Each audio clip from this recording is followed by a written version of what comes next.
Hey there everybody, Dave Cottrell aka Mindset by Dave here with your Modern Minds Mental Health Monday. Now that's a lot of M's, but I'm going to throw two more at you. I'm going to throw motivation and momentum, and you know what, we'll throw a C in there too. We're going to talk about comparison.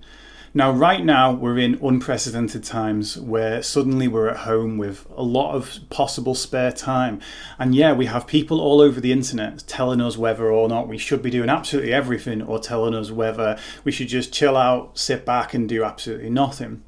And the true answer to where we should, and I hate that word, be doing comes down to actually us individually, of where we feel the right place to sit on that is. We're not here to be told what we should or shouldn't be doing.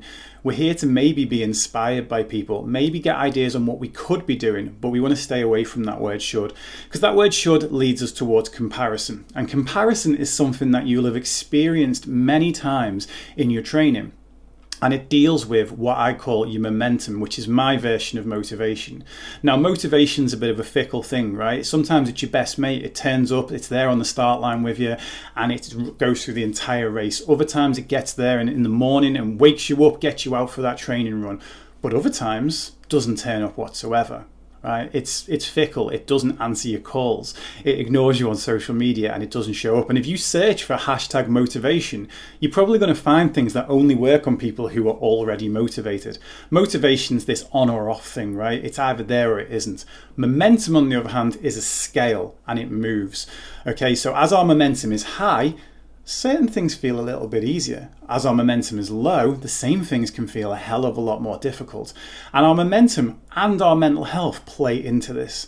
And we think about how difficult things are objectively. Things don't have an objective difficulty.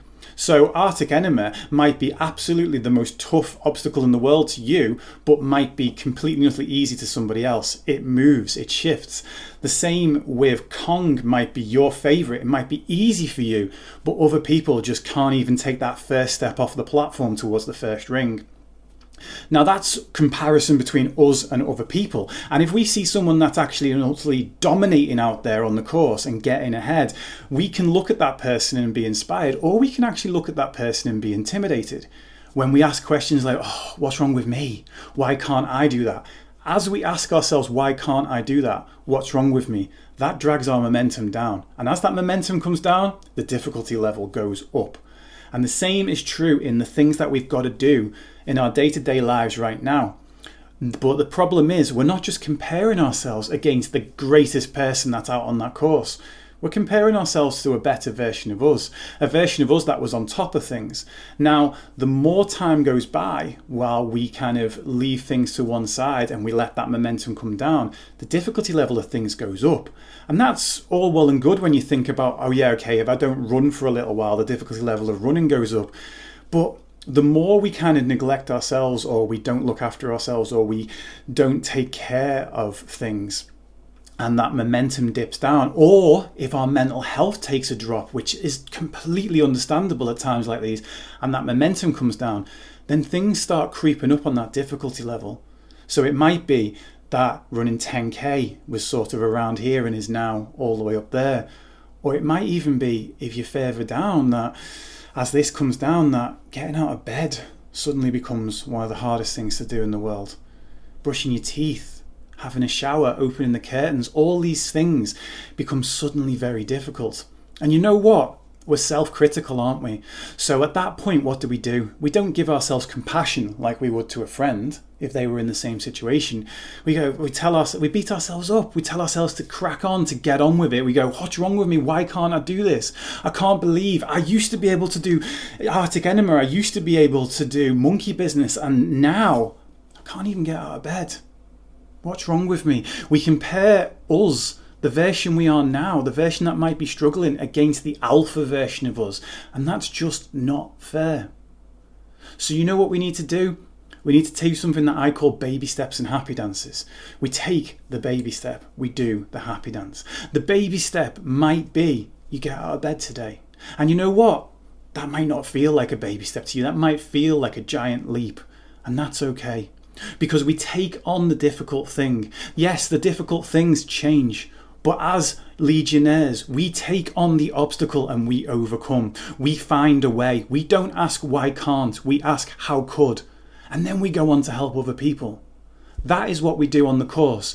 And yes, we can do that with these individual tasks right now. They might not seem as exciting.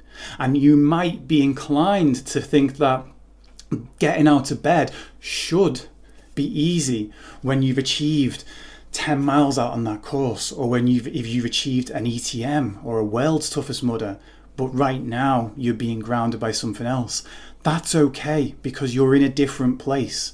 And comparing yourself against that alpha version of you, it's not doing you any favors. It wants to get you back there, but it's saying it in a way that keeps you down. So instead of saying, why can't I do this? Instead of saying, what's wrong with me? Ask yourself this: how could I do this? Or what can I do right now to take a small step forward? That's the baby step. And then the happy dance, we celebrate. What do we do at the end of a race? We get the new headband, we put it on, we get our Kingston Press cider, we cheer, we get pictures taken with our team.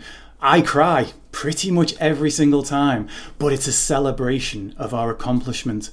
And I don't care how small you think the task you've got to do today is, it is significant.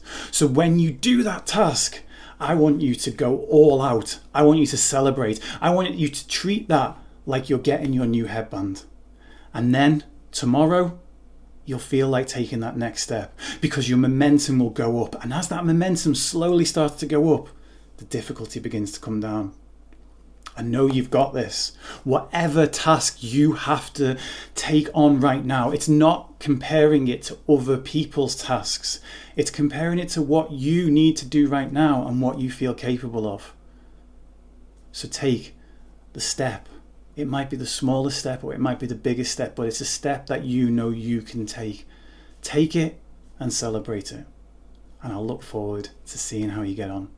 Let me know in the comments, send me messages and let me know what you did, and let's celebrate together. Catch you guys soon.